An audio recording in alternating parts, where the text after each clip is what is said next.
Bienvenidos, mi nombre es Lilia y el día de hoy los llevaré en un recorrido por 5 de las películas más destacadas de la historia. Les compartiré los datos más interesantes de cada una de ellas, así como mi perspectiva personal. La primera película que abordaré es El acorazado Potemkin, dirigido en 1925 por Sergei Eisenstein, un teórico cinematográfico soviético. Su experiencia como director de escena del Teatro Obrero en 1920 lo impulsó a estudiar dirección teatral en la Escuela Estatal, donde desarrolló una personal concepción del arte dramático, basada en la yuxtaposición de imágenes de fuerte contenido emocional. El acorazado Potemkin fue una película basada en The Year, escrita en 1905 por la guionista, directora y cinematógrafa Nina Agashanova. Nina comenzó a trabajar como guionista en 1924 por sugerencia de su esposo Kirill Shutko, un funcionario cultural soviético de alto rango. Escribió su primer guión el mismo año, titulado In the White Roses, también conocido como En la parte trasera de los blancos o Detrás de las líneas blancas, un relato semi-autobiográfico de su tiempo infiltrándose en el movimiento blanco. Uno de los conceptos vistos en clase es el montaje de atracciones, el cual hace referencia a dos acciones violentas que invitan a tener una tercera acción en la mente del espectador. Este movimiento agresivo del filme, en donde se somete al espectador a una acción sensorial violenta, genera una imagen fuera de la pantalla. Otro aspecto importante es una característica que representa a Eisenstein, el cual se concentra en eventos masivos en lugar de retratar a un personaje central. Haciendo referencia al montaje de atracciones, un ejemplo claro es en la película El Padrino, en la escena del bautizo.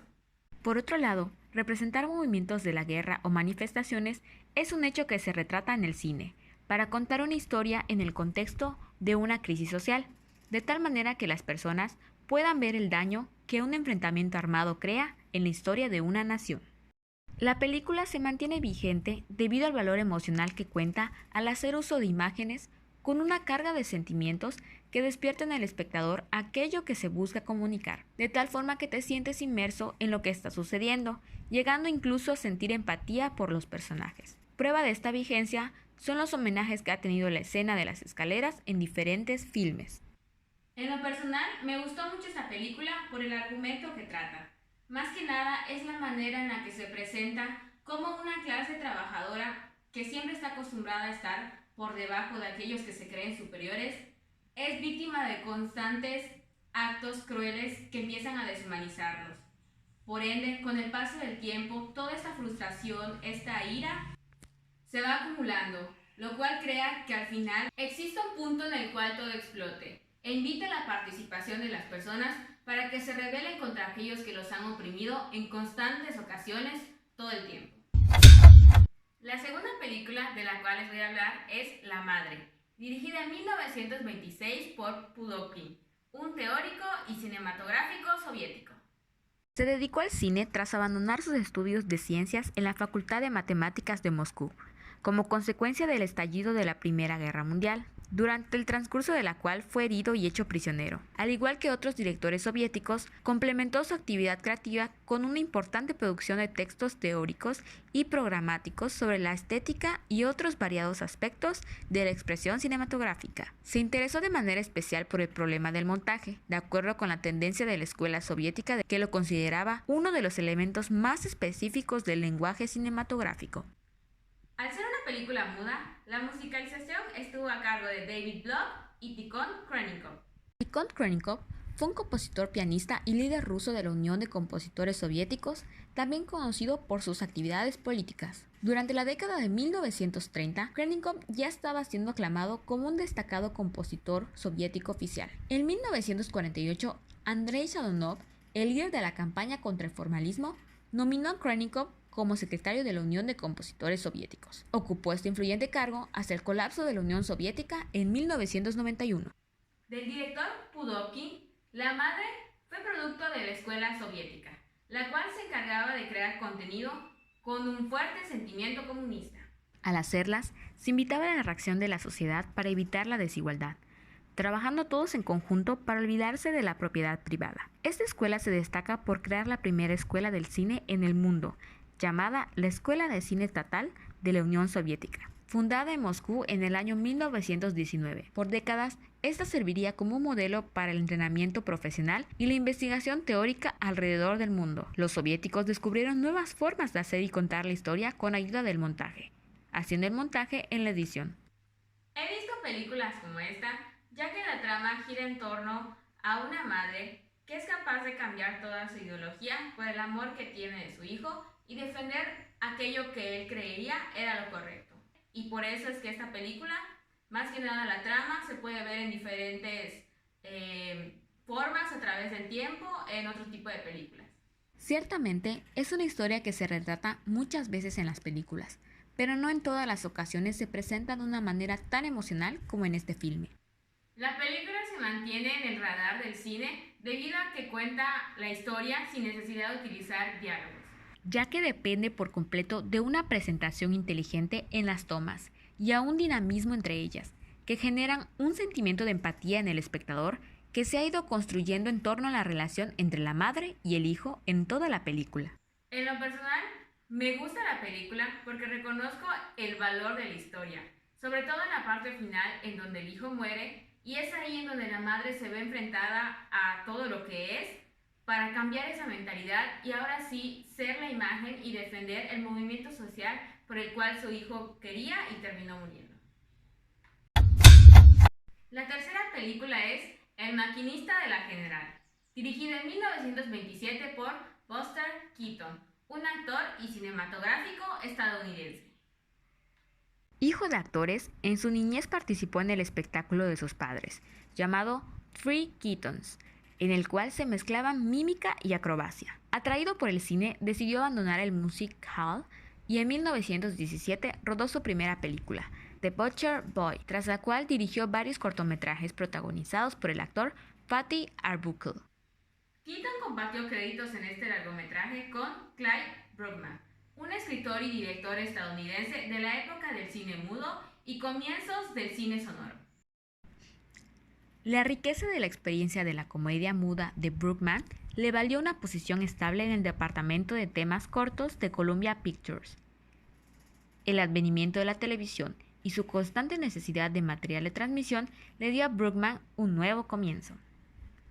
Un concepto visto es la comedia, la cual su gran aportación al mundo del cine es hacer uso de los efectos especiales para crear un gag. Nombre que recibe un chiste visual que se usa como recurso para hacer reír. Otra de las grandes aportaciones de la comedia fue el acercamiento de la cámara al personaje para dejar ver expresiones faciales, en donde Max Linder se destacó como primer gran cómico en Francia y Max Sennett como pionero de los inicios de la comedia en Hollywood.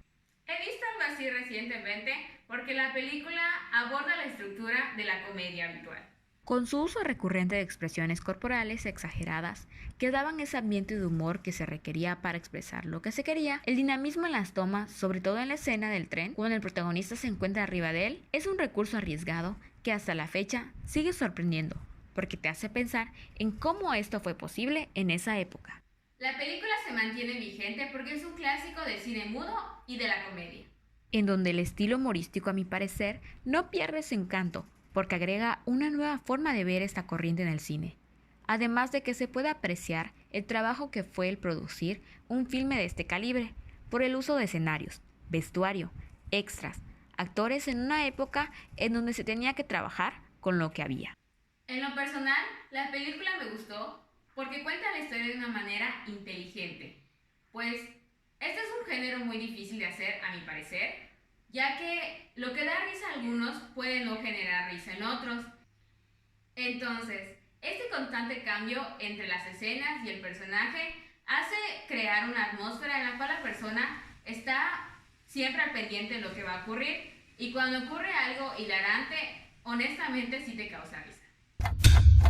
La cuarta película que abordaremos es La Estrella de Mar, dirigida en 1928 por Man Ray, quien fuera un artista modernista estadounidense que pasó la mayor parte de su carrera en París, Francia. Fue un importante contribuyente a los movimientos dadaísta y surrealista, a pesar de que sus vínculos con cada uno eran informales. Él era conocido en el mundo artístico por su fotografía avant-garde y también fue un reconocido fotógrafo de retratos.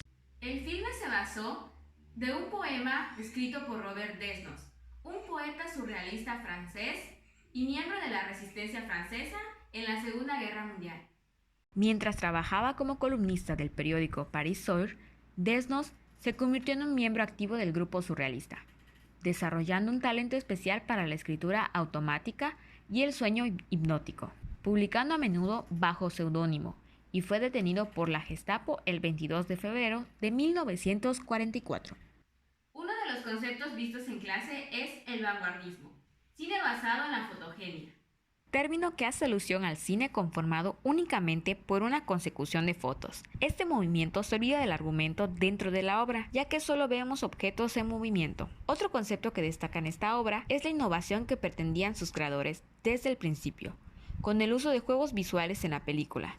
Sin duda, he visto este filme en repetidas ocasiones, muy parecido a lo que presentan los videos musicales, ya que es una sucesión de imágenes que acompañan el sonido. Sin embargo, el uso de la gelatina que vuelve lo que enfoca la cámara un tanto borroso da ese sentimiento de misterio. Sin embargo, ese recurso junto con otros más, como tomas más cercanas e imágenes colocadas al azar, crea una atmósfera incómoda para el espectador. Considero que la película se mantiene vigente hasta nuestros tiempos porque es un claro ejemplo del vanguardismo en la historia del cine. Además, nos presenta una manera de volver los poemas escritos a lo largo de la historia a un contexto visual, que incluso puede expresar de manera más clara el sentimiento que evoca la obra. En lo personal, el filme no fue mucho de mi agrado, ya que considero que es importante tener una historia coherente que contar y que las imágenes puedan representarlas por sí solas. Sin embargo, reconozco el valor de la obra y considero que es importante prestarle más atención a estas maneras en las que se hacía antes el cine. La quinta película es La Edad de Oro, dirigida en 1930 por Luis Buñuel, un director de cine español muy importante en la historia de los filmes. Buñuel estudió el bachillerato con los jesuitas de Zaragoza y luego su padre lo envió a Madrid para que se hiciera ingeniero agrónomo. Providencialmente fue a parar a la residencia de estudiantes, lugar donde confluyeron algunos de los poetas y artistas más revelantes de la época, como Ramón Gómez de la Serna, Federico García Lorca o Salvador Dalí, con los que trabajó y creó una profunda amistad. La parte musical de la película estuvo a cargo de Georges Van Paris, un compositor de nacionalidad francesa. Conocido por sus canciones populares, tuvo una carrera que se extendió desde el año 1930 al 1970. En 1930 conoció a René Clair, en una época en la que se iniciaba el cine sonoro. René Clair contó con él para trabajar en el primer film sonoro musical francés, Le Millon. Considerado como un precursor de la música cinematográfica, a lo largo de su trayectoria, Van Paris compuso más de 300 partituras de filmes, llegando a ser algunas de ellas clásicos del cine francés. Uno de los conceptos vistos en clase es el surrealismo, el cual buscaba acabar con esa limitación del subconsciente, permitiendo que el subconsciente se exprese a través del arte, es decir, de todo aquello que proviene del subconsciente, ya sean imágenes o hechos, que salen del subconsciente y se trabajan en espontáneo, que no necesariamente tiene una forma de relato objetivo. De acuerdo con el surrealismo, la Edad de Oro era un ataque al orden establecido hacia todos los medios de represión social y psicológica de la sociedad burguesa. Es una película que atenta contra la tradición moral de la sociedad francesa y cultural occidental, como tema de la película. He visto algo así recientemente por el constante uso de simbolismos dentro de una película.